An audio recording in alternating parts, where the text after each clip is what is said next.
Si te pidiera que me dieras 3 ejemplos de violencia, de algún tipo de violencia, ¿cuáles traerías a tu mente? Hoy hablar de violencia es algo normal, hablamos mucho de violencia y estoy segura que puedes pensar en algo. Generalmente las personas, la violencia más clásica en la que pueden pensar es cuando hay gritos, patadas, golpes, porque la violencia física a veces es la más fácil de poder observar. Sin embargo, hay otros tipos de violencia y este video no pretende educarte sobre esos tipos de violencia. Estoy segura que sabes mucho al respecto. Hoy, mejor quiero hablarte de cómo la psicoterapia ericksoniana puede ayudarte si te estás dando cuenta que vives en un ambiente con violencia o agresividad.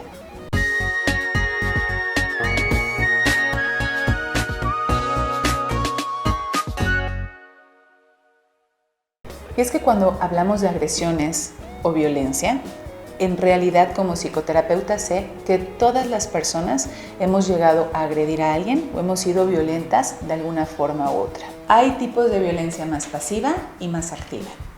La violencia activa es esta violencia que a veces infligimos hacia otras personas, a través de golpes, a través de gritos, a través de patear, a través de ofender, a través de criticar, a través de hacer ese tipo de cosas.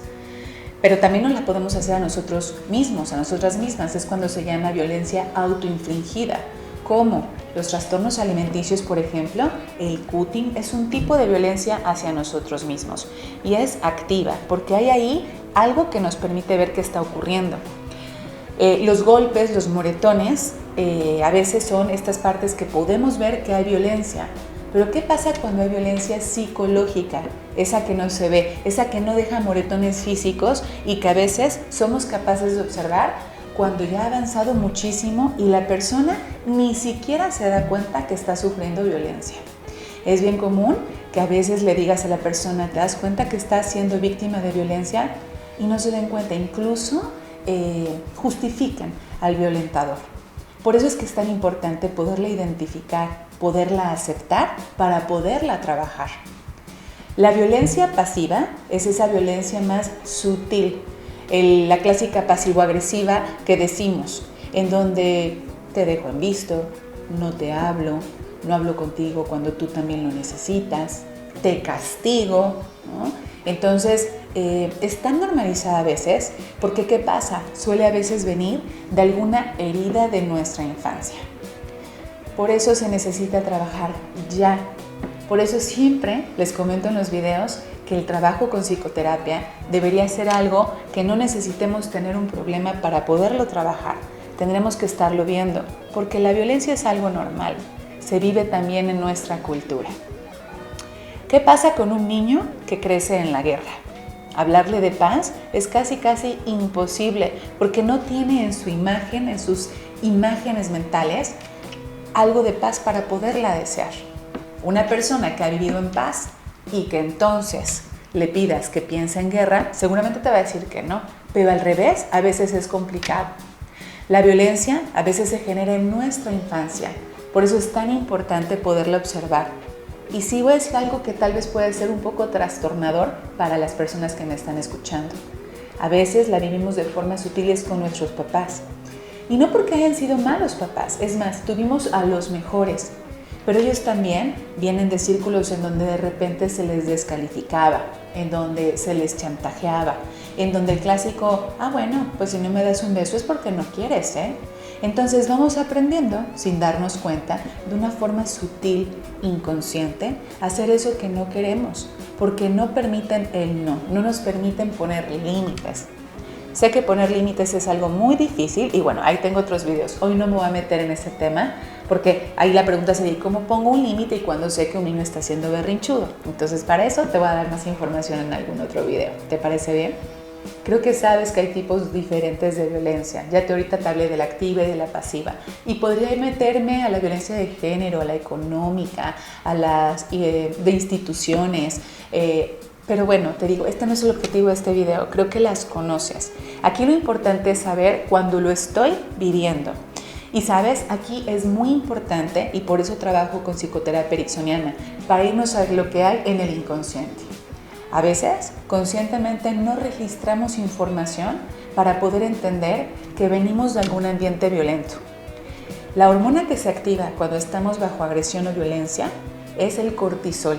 ¿Y qué crees? A veces también nos hacemos adictos a ella, porque estamos acostumbrados a vivir en ella. Cuando la violencia se genera generalmente en nuestra infancia, de formas muy sutiles, puede ser que no con nuestros papás, en la escuela, y en ese momento no sabía que era bullying, no pedía ayuda, cuando alguien tal vez hizo algún comentario sobre mi cuerpo que me incomodó, que tenía una connotación sexual, pero solo tenía yo 5 o 6 años y no tenía yo el registro mental de que eso era una forma de abuso.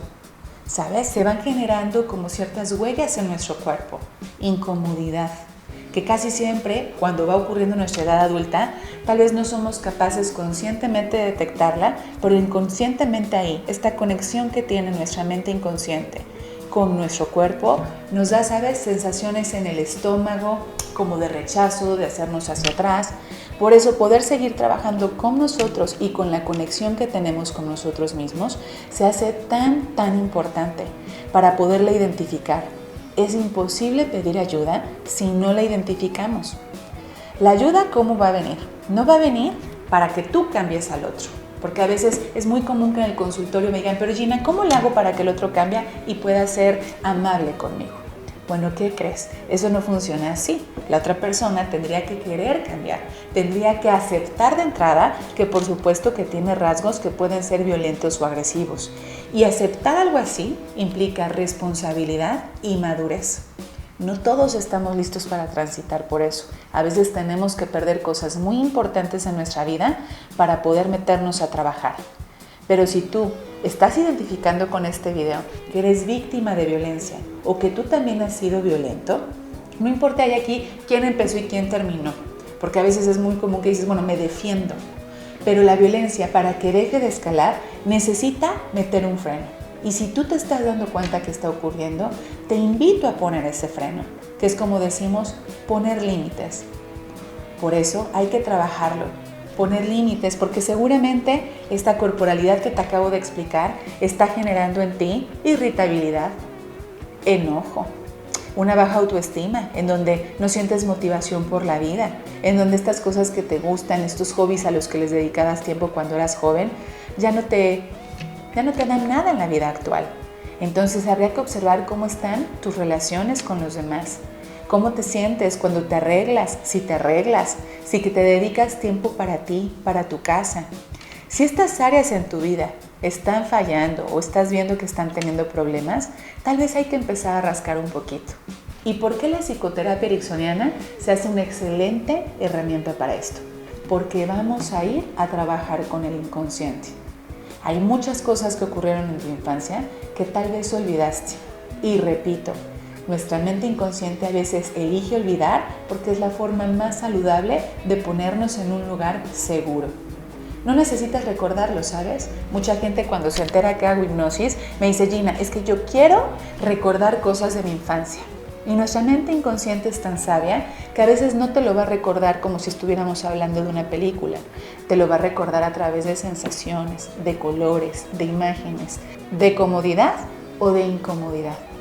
Y así, en el mismo trance, podemos trabajarlo a través de tus propios recursos, de tu respiración, de todos esos recursos que están ahí guardaditos en tu mente inconsciente, que tal vez no sabías que tenías, que son la parte más sabia que habita en tu interior y que entonces vas a poder empezar a sacar para permitirles florecer.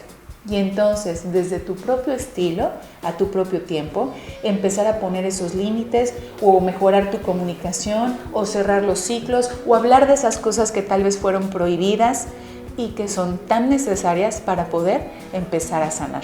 Así es como podemos empezar a cambiar y transformar la violencia y la agresión. Recuerda, este video no se trata de vivirlo como víctimas. Se trata de poder también hacernos conscientes de lo que está pasando con nosotros para poder empezar a poner freno. Solamente puedes hacerte responsable de lo que te pasa a ti, no de lo que le pasa a los demás. Así que me va a encantar poder leer tus comentarios, poder leer qué piensas sobre este tema. puedes ponerlos aquí en el mismo canal, o si puedes seguirme por Facebook o en Instagram, te dejo también aquí abajo donde. Me va a encantar, mándame un DM, mándame un mensaje, y si no estás de acuerdo conmigo, dímelo, podemos debatir sanamente. Te mando un beso y la próxima semana te dejo aquí más contenido.